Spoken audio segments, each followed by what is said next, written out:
Interlock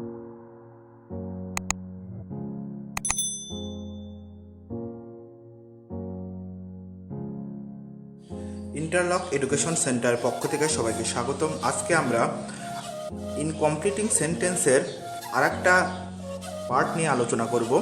যদি অসমাপ্ত বাক্য ইট ইজ হাই টাইম যুক্ত হয়ে থাকে, আসলে ইট ইজ হাই টাইম বলতে বোঝায় কাজ করার সঠিক সময়, তার মানে উপযুক্ত সময় বলতে ইট ইজ হাই টাইম বোঝানো হয়। তো এটার স্ট্রাকচারটা এইভাবেই করতে হয়। ইট ইজ হাই টাইমের পরে একটা অবজেক্ট বসে, অবজেক্ট না থাকলে টু এর পরে ভার্বের প্রেজেন্ট ফর্ম বসে। যেরকম এখানে দেওয়া আছে it is high time to dot dot, তো এখানে দিতে হবে কি it is high time to, যেহেতু টু এর পরে কি বসবে, ভার্বের প্রেজেন্ট ফর্ম বসবে, তাই আমরা প্রেজেন্ট ফর্ম কি বসালাম, স্টার্ট বসালাম দ্য ওয়ার্ক।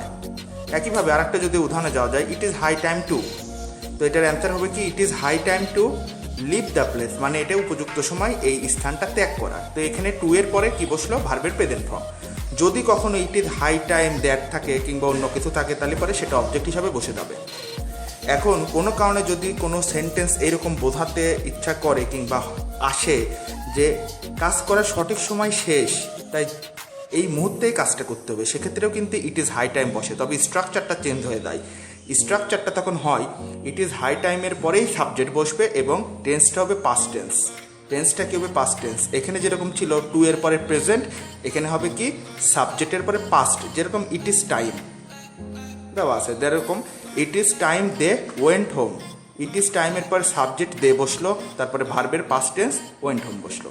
একইভাবে ইট ইজ টাইম, তারপরে কি it is time they earned their livelihood, মানে এটাই উপযুক্ত সময় যে তারা তাদের জীবিকা অর্জন করেছিল।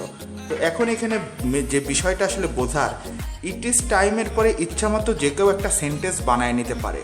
সে যদি এই ফরম্যাটে বানাতে চায় তাও সম্ভব, যদি এই স্ট্রাকচার মানে বানাতে চায় তাও সম্ভব। ধন্যবাদ সবাইকে।